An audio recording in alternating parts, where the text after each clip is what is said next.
My kingdom does not belong to this world. Today we celebrate a very high feast day in the liturgical year, which marks the end or the conclusion of the liturgical year. We don't follow the Julian calendar with regard to liturgy. Liturgy is governed by another worldly kind of existence. And so today and the rest of this week until next Saturday evening, we're in the concluding days of this liturgical cycle. Next Saturday evening, next Sunday, officially will begin a new liturgical year.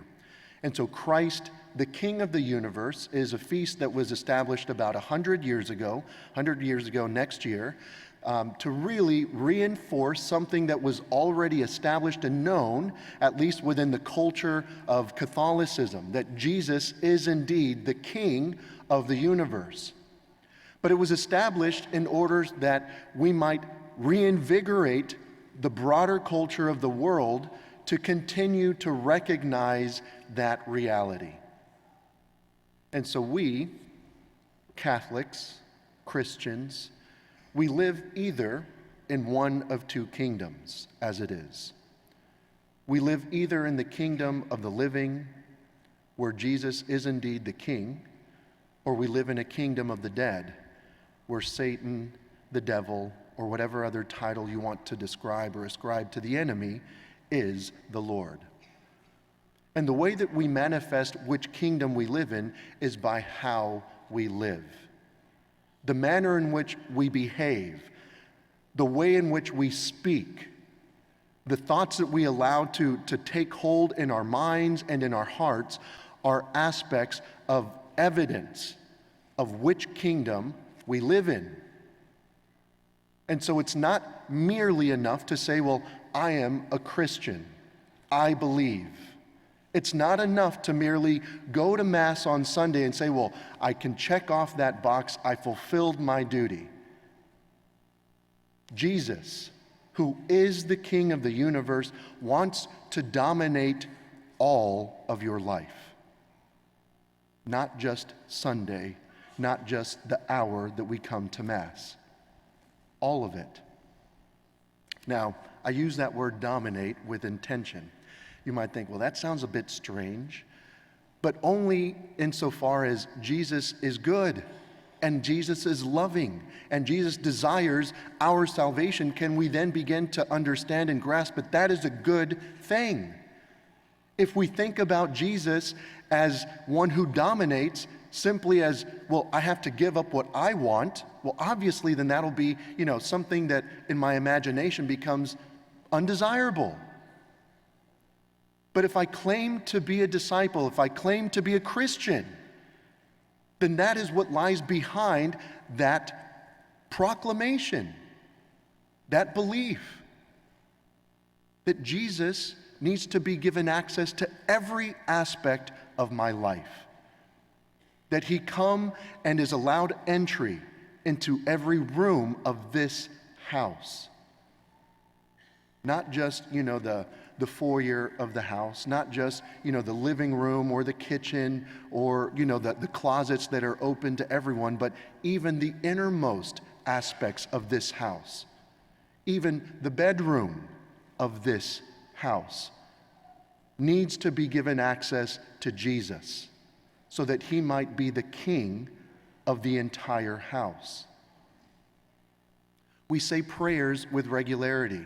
One of the most familiar, and in fact the only prayer that Jesus instructed, the Our Father, because it's so familiar, because it's so close to us, as I've mentioned before, we tend to turn on autopilot.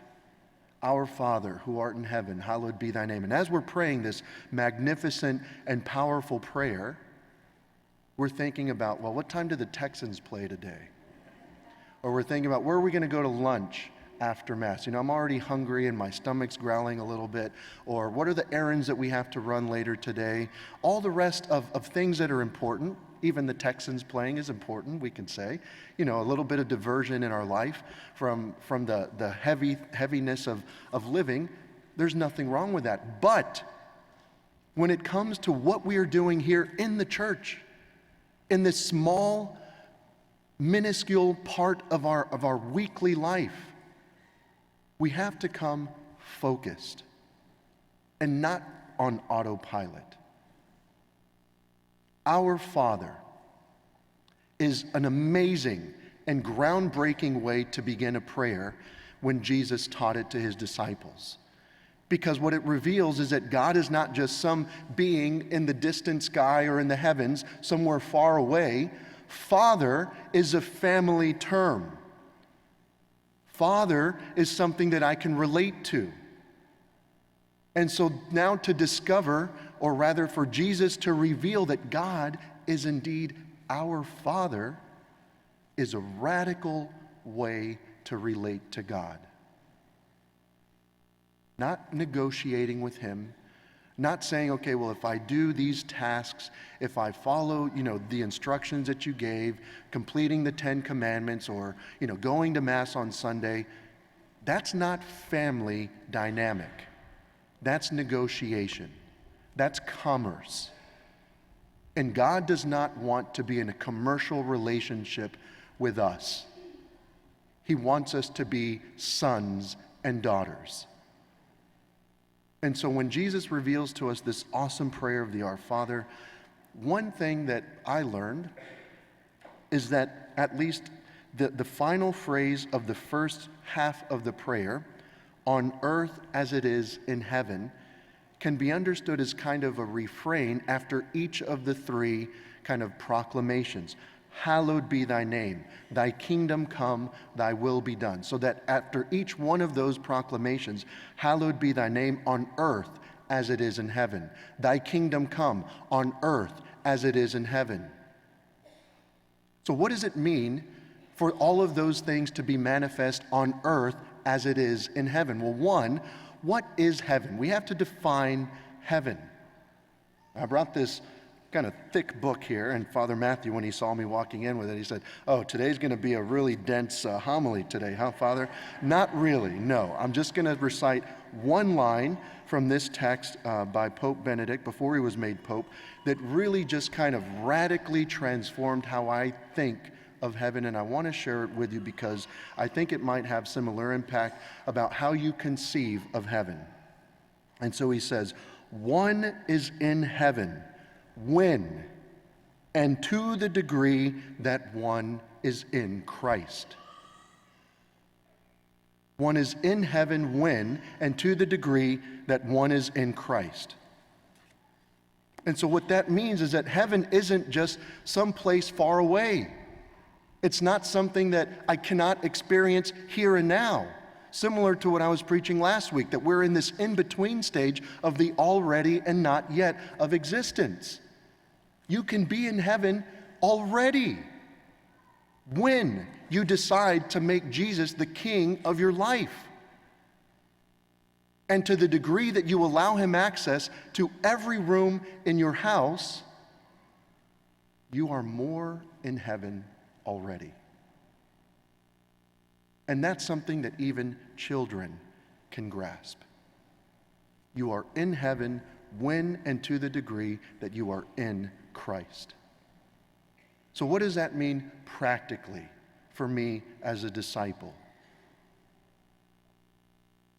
There are a lot of doctrines in the Catholic faith, a lot of teachings, and you've heard the phrase, cafeteria Catholic. If you haven't, the basic premise of this phrase is that, well, we like to kind of treat Catholicism and her teachings as if it were a cafeteria. We'll place some of the things of the teachings of the church onto the tray, but not all of it, because not all of it really suits me. Not all of it is appealing to me. Well, I don't really like that aspect of the church's teachings, or, the teachings of the church on sexuality, or the teachings of the church on capital punishment, or the teachings of the church on whatever. It is an integral faith. And it's not something that can be treated as if you were in a cafeteria. That is not allowing Jesus to be the king of your life. And so, whose kingdom do you live in? If you imagine that you can simply pick and choose aspects of the Catholic faith and continue to be living in the kingdom of Jesus Christ, you are being deceived, because he needs access to all of you.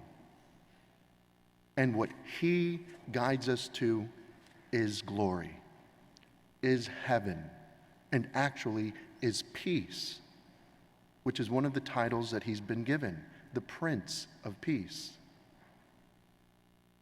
So whose kingdom do you live in? Who do you actually worship?